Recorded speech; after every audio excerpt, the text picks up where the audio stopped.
femme allongée sur le côté. Il m'a dit vas-y, vas-y, elle attend que ça, cette salope. Este espeluznante testimonio fue dado por uno de los 51 perpetradores de abuso en contra de Gisèle Pelicot, una mujer francesa que hasta hace poco tiempo creía llevar una vida plena y feliz junto a su esposo, Dominique, el hombre al que ella definía como el amor de su vida y su marido perfecto. Sin embargo, un oscuro incidente terminó por poner al descubierto la verdadera cara de este sujeto, y a la larga dejó horrorizados no solo a los franceses, sino al resto del mundo. Te invito a que te quedes conmigo hasta el final para que no te pierdas nada de lo que pasó en esta inquietante historia, que ha conmovido a millones de personas. Hola a todos, ¿cómo están? Mi nombre es Lesma, espero se encuentren muy bien. Yo como siempre muy contenta de poder estar un día más aquí con ustedes, muy agradecida de que me estén viendo donde quiera que se encuentren. El día de hoy tenemos un caso sucedido en Francia, el de Gisèle Pelicot. Acompáñenme a ver todos los detalles.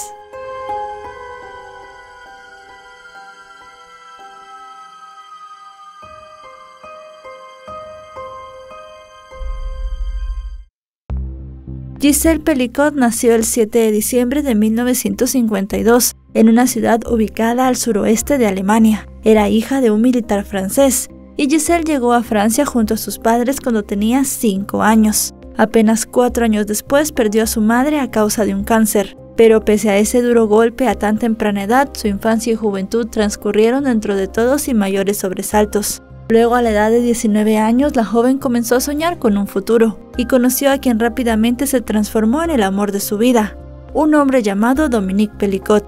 Nacido y criado al sur de París, Dominique fue hijo de una mujer que había sido abandonada por su primer marido junto a sus 2 primeros hijos y que posteriormente decidió casarse con su cuñado, con quien tuvo 2 hijos más. Uno de ellos es Dominique. A posteriori, la media hermana de Dominique, Ginette, contó que se había marchado de casa siendo joven para huir de los intentos de abuso sexual de su padrastro. Este incidente permaneció en secreto durante décadas y resultó a la larga de un modo u otro determinante en la historia de su hermano. Entretanto, después de un romance de ensueño que duró menos de 2 años, Gisèle y Dominique se casaron en 1973 y se mudaron a un suburbio de París. Allí la feliz pareja le dio la bienvenida a sus 3 hijos, 2 varones y una mujer. En principio, Gisèle se dedicó a criar por completo a sus hijos, hasta que más tarde comenzó a trabajar para la empresa eléctrica francesa, donde también estaba empleado su marido. Para ese entonces la pareja había modelado una relación sólida y dedicada a sus hijos, lo que incluyó enfrentar algunos problemas financieros muy difíciles y hasta algunas aventuras románticas clandestinas por parte de Dominique. Sin embargo, él supo mostrar con creces el amor por su familia, según contó Gisèle, ya fuese yendo a los partidos de fútbol de sus hijos o al cine con su hijo mayor David. Tiempo después también recogiendo a su hija Caroline de clubes nocturnos para asegurarse que llegara bien a casa. Aún así, Dominique nunca pareció encontrar su sitio a nivel profesional, pues tras abandonar su trabajo como electricista se dedicó al sector inmobiliario y posteriormente cambió este rubro por las ventas.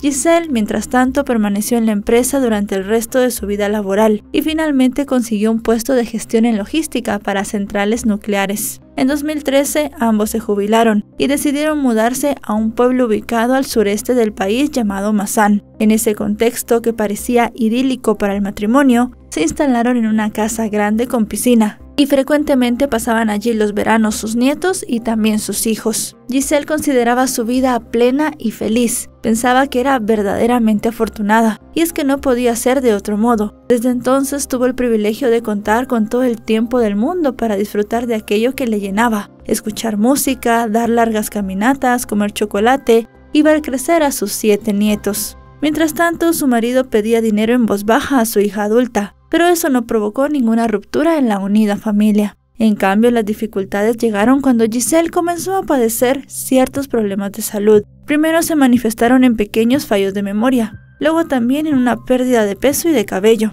Así las cosas, ante la evidencia, la mujer se convenció de que estaba desarrollando Alzheimer o tal vez un tumor cerebral. A su lado, invencible y muy paciente, Dominique la cuidó como un marido abnegado. El hombre la llevó a especialistas neurólogos, la acompañó al ginecólogo y estuvo a su lado siempre, incluso cuando le hicieron una resonancia magnética.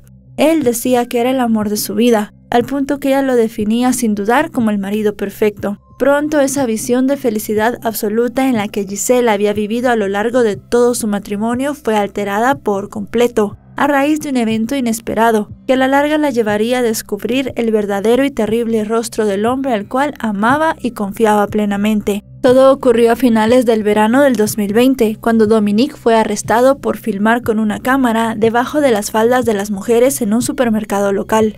Estando en la estación de policía, el hombre fue evaluado por un psiquiatra, y este a su vez notó la ligereza con la que desestimó el delito, casi como si se tratase de un abuelo gentil al que pillan guardándose unos cigarrillos o unos chocolates en el bolsillo. Mientras tanto, la policía confiscó sus teléfonos y computadora portátil. Después de una primera evaluación, el psiquiatra detectó una disonancia en el comportamiento del sujeto y la fuerte implicación de que estaba ocultando algo más serio. Así que le dijo a la policía que su caso merecía una inspección más detallada. Y en efecto, las autoridades así lo hicieron. Apenas 2 meses después de salir de la cárcel por este delito, la policía detuvo a Dominique por segunda vez. En sus aparatos electrónicos habían encontrado un inquietante arsenal de pruebas de presuntos abusos perpetrados en contra de su propia mujer. Una vez confrontado con la abrumadora evidencia, Dominique admitió el delito. De acuerdo con lo reconstruido a través de su relato, pudo establecerse que entre julio de 2011 hasta octubre de 2020,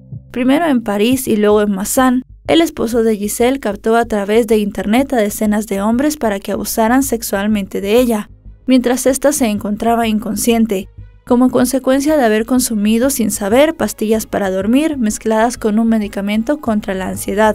Por supuesto, la desmejora en la salud de Giselle había sido resultado del consumo de estos medicamentos. Los investigadores estimaban que hasta 72 hombres habían abusado de ella a lo largo de sus años, mientras su marido grababa las agresiones, de las cuales la policía francesa encontró más de 20.000 entre videos y fotografías. Cuando las autoridades citaron a Giselle para contarle al respecto, ella se quedó impactada. Desde entonces que una pregunta la atormentó día y noche: el por qué. ¿Por qué su marido le haría eso? ¿Y por qué tanta gente accedió? Y en ese momento el horror apenas empezaba, porque aún quedaban más escabrosos detalles por salir a la luz. Días después, también su hija Caroline fue citada en la comisaría, y le mostraron fotos sugerentes de una mujer aparentemente inconsciente vestida con lencería.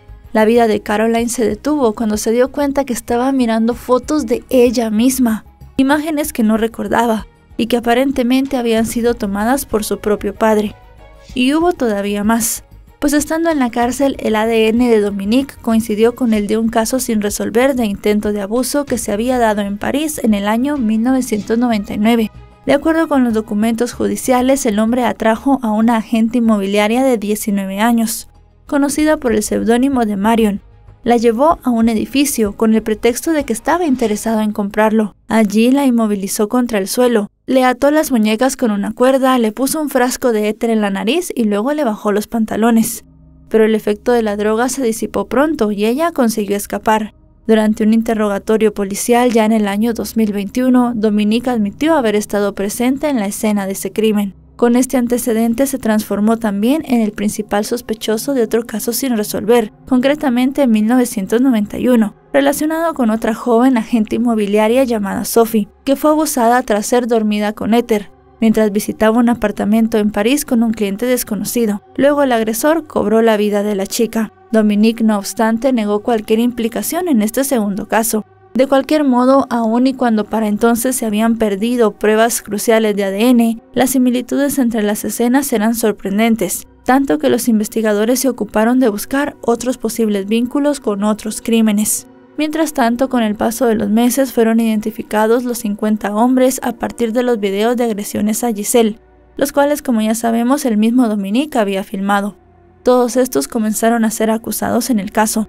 Se trataba de distintos sujetos de entre 26 y 74 años, que procedían de todos los ámbitos sociales y con un sinfín de profesiones: camioneros, guardias de prisión, enfermeros, periodistas, un banquero y un informático. Un puñado de ellos tenían condenas previas por violencia doméstica y abuso sexual, mientras que otros se enfrentaban cargos por posesión de material audiovisual, en el que aparecían menores de edad. Pero en general eran considerados en sus respectivos ambientes como buenos padres, buenos maridos, hombres cariñosos y gentiles, personas comunes, salvo por los comportamientos extraordinarios captados con la cámara de Dominique.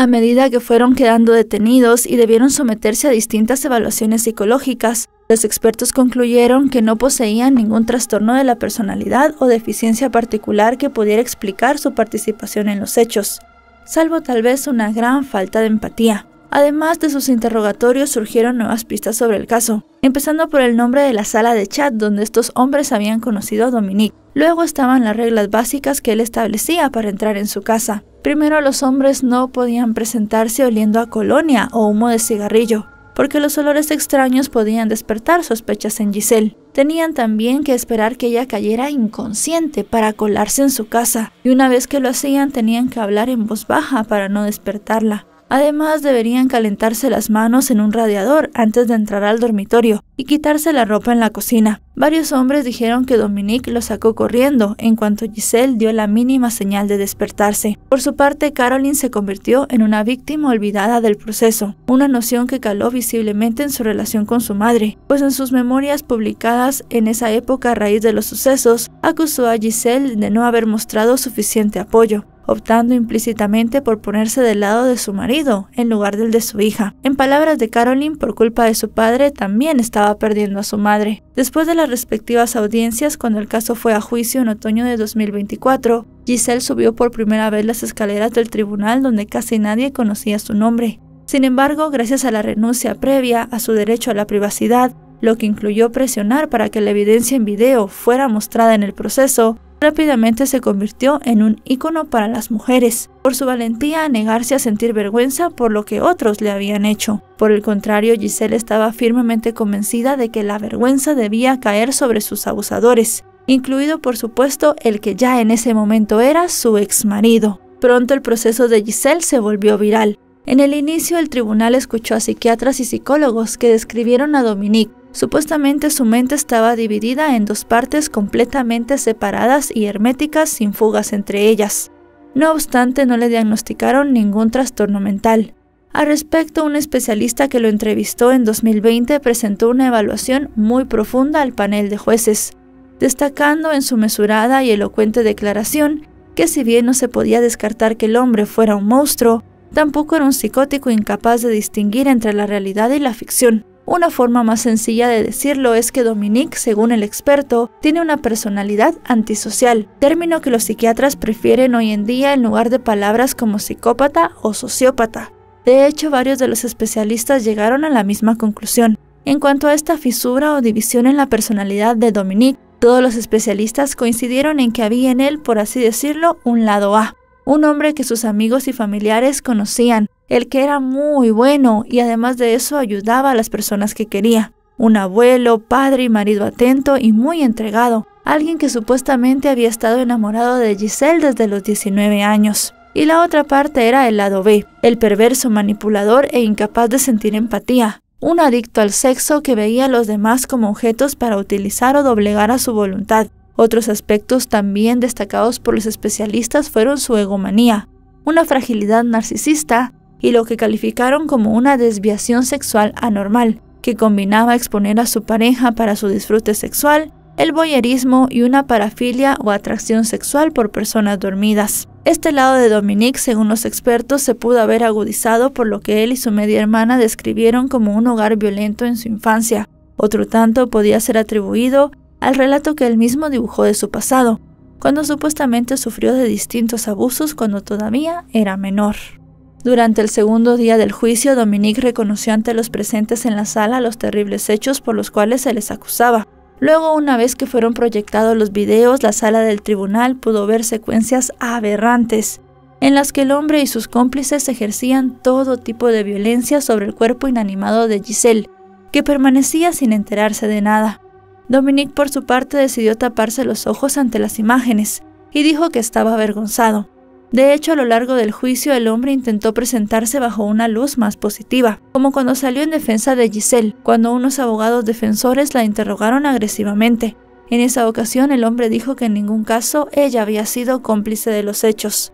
Pero a lo largo de los meses también hubo destellos del otro lado de Dominique, sobre todo cuando se enfrentó a las preocupaciones de sus hijos. Así, Caroline testificó estar convencida de que su padre también la había drogado y que seguramente la había agredido sexualmente. El hombre, en cambio, negó esto enfáticamente y entre lágrimas, pero aún así tampoco ofreció una razón convincente para tener unas fotos tan perturbadoras de su hija. Eso sí, negó que él las hubiese tomado. Otra escena ocurrió cuando otro de los hijos del matrimonio, David, expresó públicamente su preocupación de que su propio hijo fuera víctima de los abusos de su padre. De nuevo, el hombre repitió que nunca había abusado sexualmente de ninguno de sus hijos o sus nietos. Por otra parte, la abogada de Giselle no esperaba más confesiones de Dominique en relación con los casos sin resolver, y tal y como reconoció ante varios medios de comunicación, creía que hasta que no se enfrentase a pruebas irrefutables, el hombre seguiría negándolo todo. El problema estaba en que, por el momento al menos, no había ninguna prueba formal en ese sentido como el ADN. Las palabras de la abogada nacían también de lo que había visto con sus propios ojos, a lo largo de las distintas audiencias previas y durante el juicio. Según reconoció públicamente, le impresionó el comportamiento relajado y sereno de Dominique, y como estaba seguro que no lo implicarían en ningún otro caso. Y pese a que el hombre insistió mucho en que amaba a su esposa, la abogada buscó en el tribunal otras señales en él que le ayudaran a reforzar la sensación de que sus crímenes eran premeditados. Al respecto, la defensa señaló que el hombre demostró siempre ser muy dominante de sí mismo, lo que podría considerarse como una prueba más de que se trataba de un criminal profundamente calculador. También la actitud de Dominique hacia su familia en el tribunal fue a menudo reveladora. De tal modo, uno de los psiquiatras señaló que el hombre se centró de manera narcisista en el amor que tenía por su esposa y por sus hijos, haciendo caso omiso en cómo había traicionado la confianza de todos ellos. En cuanto a Giselle y a sus hijos, si bien se sentaron juntos en el tribunal y a menudo se les veía charlando en susurros, también hubo señales del precio que el juicio estaba cobrando en su relación familiar. Un ejemplo de esto se hizo notar cuando David declaró que tanto él como sus hermanos se habían sentido ignorados a lo largo del extenuante y difícil proceso judicial. Para él, a pesar del excelente trabajo de los abogados de su madre, se dejó de lado el hecho de que también se trataba de una familia aniquilada, de que todo el mundo tenía que tener justicia, no solamente su madre. En cuanto al resto de los acusados y a quienes a raíz de su condición de hombres aparentemente normales, la prensa francesa comenzó a calificar con el apodo de señores todo mundo o señor cualquiera, muy pocos admitieron que intencionalmente o no cometieron abuso sexual. Por el contrario, la mayoría se echó para atrás, ya fuese desviando la atención, negándose a responder las preguntas o bien buscando algún tipo de justificación. Todo esto mientras Giselle permanecía sentada en silencio. Por ejemplo, Ahmed, un plomero de 54 años que tenía 30 años casado con el amor de su infancia. Él afirmó que asumió que Giselle era simplemente tímida. Además, no solo negó ser un abusador, sino que dijo que en caso de serlo no habría elegido a una mujer de 57 años, sino a una más joven y bonita. También se dio el caso de Romain, un ex camionero que dio positivo al VIH y que era consciente de su condición de salud. Él fue acusado de abusar de Giselle en 6 ocasiones distintas sin llevar protección. El abogado de este hombre dijo al tribunal que su cliente llevaba varios años en tratamiento y que no podía haber transmitido el virus. Él, por su parte, se describió a sí mismo como un hombre que no hacía preguntas, un zombie en piloto automático. Además, insistió que durante esas 6 visitas que hizo a la casa del matrimonio Pelicot, creyó que Giselle simplemente estaba despierta, quizás muy cansada. Sin embargo, los videos donde este hombre aparecía mostraban a Giselle roncando, mientras él hacía de todo con su cuerpo inerte. En este punto también tenemos que aclarar que la ley francesa no considera el consentimiento en su definición legal de abuso, y solo reconoce los actos sexuales con penetración cometidos mediante violencia, coerción, amenaza o sorpresa. De tal modo, la omisión dejaba abierta una laguna jurídica que los acusados y su defensa supieron explotar fácilmente, alegando que ellos pensaban que Giselle era partícipe voluntaria en un juego sexual. Fue así que los testimonios del mismo estilo se sucedieron, como cuando otro hombre llamado Mohamed, quien previamente había sido condenado por abusar a una de sus hijas pequeñas, argumentó que no podría haber adivinado que todo ocurrió sin el consentimiento de Giselle, ya que suponía que su marido debía protegerla. Otro acusado que respondía al nombre de Christian balbuceó en su testimonio que fue únicamente su cuerpo el que abusó de la mujer, no su cerebro. Sin embargo, en las grabaciones de este hombre se le ve levantando el pulgar hacia la cámara, después de derrumbarse sobre el cuerpo de Giselle, que no podía moverse. Como él, la mayoría de los sujetos recurrieron a la misma idea. Lo que importaba era la intención del hombre, no el consentimiento de la mujer. No obstante, ninguno de ellos se molestó en preguntarse por qué sería necesario tanto secreto si Giselle estaba al tanto de este plan. Y aunque varios admitieron que la situación les pareció sospechosa, e incluso uno llegó a comparar el encuentro con hacer el amor con un cadáver según sus propias palabras, durante las audiencias pudo saberse que ninguno de ellos intentó hablar con Giselle, ni siquiera cuando tocaron su cuerpo, supuestamente nunca se les ocurrió. Algunos mencionaron, incluso entre lágrimas, que se habían sentido intimidados por Dominique, de quien un abogado dijo era un personaje abominable.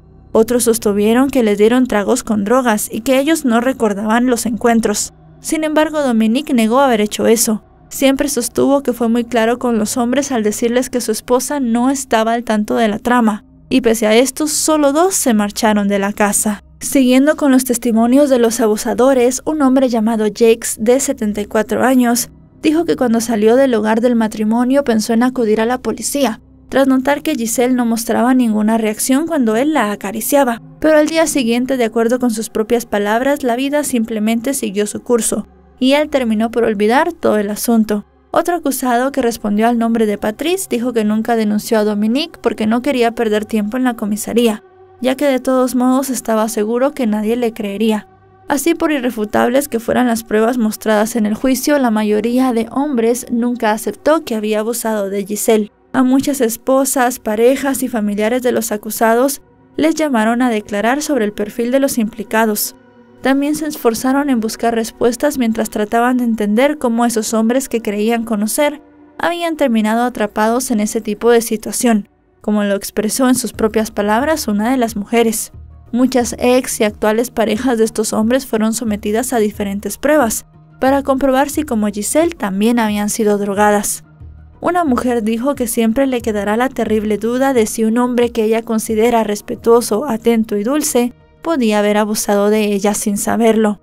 El anciano padre de uno de los acusados dijo en su testimonio que quedó impactado al enterarse de que su hijo estaba implicado en los hechos, porque no coincidía nada con la imagen que tenía de él. Lo describió como alguien que le alegraba la vida a todos. Aunque desde el juicio se insistió mucho en la necesidad de encontrar un elemento que uniese a todos estos hombres, lo cierto fue que no apareció por ninguna parte un denominador común. Solamente estaba el hecho de que todos habían ido a casa del matrimonio Pelicot por voluntad propia. Para los abogados de Giselle, en cambio, sí hubo un factor que innegablemente todos los sujetos tenían en común: haber tomado la decisión consciente de no ir a la policía. Cuando a Giselle se le preguntó si le parecía legítimo pensar que los hombres habían sido manipulados por su marido, ella negó con la cabeza, y luego añadió que todos habían actuado con conciencia. Concluyó que si al menos uno de ellos hubiese alertado a las autoridades, podría haberla salvado de tanto sufrimiento. Mientras se daban las audiencias, en Francia comenzaron las conversaciones entre familias, parejas y amigos, del cómo se puede proteger a las mujeres y el papel que pueden desempeñar los hombres en esto, y no solamente en Francia, sino alrededor del mundo. Pero incluso después de todas esas horas de innumerables y agotadores testimonios, para muchas personas seguía resultando complicado comprender cómo había sucedido semejante delito. Ya en los últimos días de juicio, en sus declaraciones finales ante el tribunal, Dominique afirmó que quería someter a una mujer rebelde, pero sin hacerla sufrir. Así el juicio terminó, y el jueves 19 de diciembre de 2024 se tuvo listo el veredicto. Dominique Pelicot fue hallado culpable de todos los cargos. El panel de 5 jueces votó en secreto y finalmente lo condenó a 20 años de prisión. El hombre en ese momento tenía 72 años. Esta es la pena más larga posible por el delito según la ley francesa. Hasta que haya cumplido 2/3 de su condena, él no podrá optar a la libertad condicional. Y si bien tiene el derecho de apelar la sentencia en un plazo de 10 días después del veredicto, sus abogados no indicaron si planeaban hacerlo o no. Los otros 50 hombres también fueron declarados culpables de al menos un cargo, la mayoría de violación, mientras que otros 2 fueron declarados culpables de intento de la misma, y 2 más fueron declarados culpables solamente de agresión sexual, con penas que van desde los 3 hasta los 15 años de prisión. Con esto podemos decir que todos recibieron una pena inferior a la que habían exigido los fiscales. Los meses o años que estos hombres pasaron en prisión preventiva contarán para sus sentencias totales, lo que significa que algunos podrían ser liberados pronto si ya cumplieron la condena mínima. Muchos abogados defensores se mostraron visiblemente satisfechos, de lo que se dedujo que era poco probable que animasen a sus clientes a apelar sus sentencias. Cuando Giselle abandonó el tribunal en medio de aplausos, cientos de personas corearon su nombre y rápidamente su foto apareció en portadas de periódicos alrededor del mundo. Mientras tanto, varios activistas protestaron frente al tribunal y Giselle expresó hacia ellas su profunda gratitud, no solamente hacia las que manifestaban, sino a todos quienes la habían apoyado en el proceso a través de las redes sociales y también en persona. Según comentó Giselle, todos los mensajes la habían conmovido profundamente y le habían dado fuerzas para volver cada día y sobrevivir a las largas audiencias diarias. Y si bien definió el juicio como una experiencia muy difícil, también manifestó sentirse aliviada y tranquila. Asimismo, dijo estar convencida que en el futuro muchos hombres y mujeres podrán convivir en armonía, basándose en el respeto y la comprensión mutuas. J'ai confiance à présent en notre capacité à saisir collectivement un avenir dans lequel chacun, femme et homme, puisse vivre en harmonie, dans le respect et la compréhension mutuelle.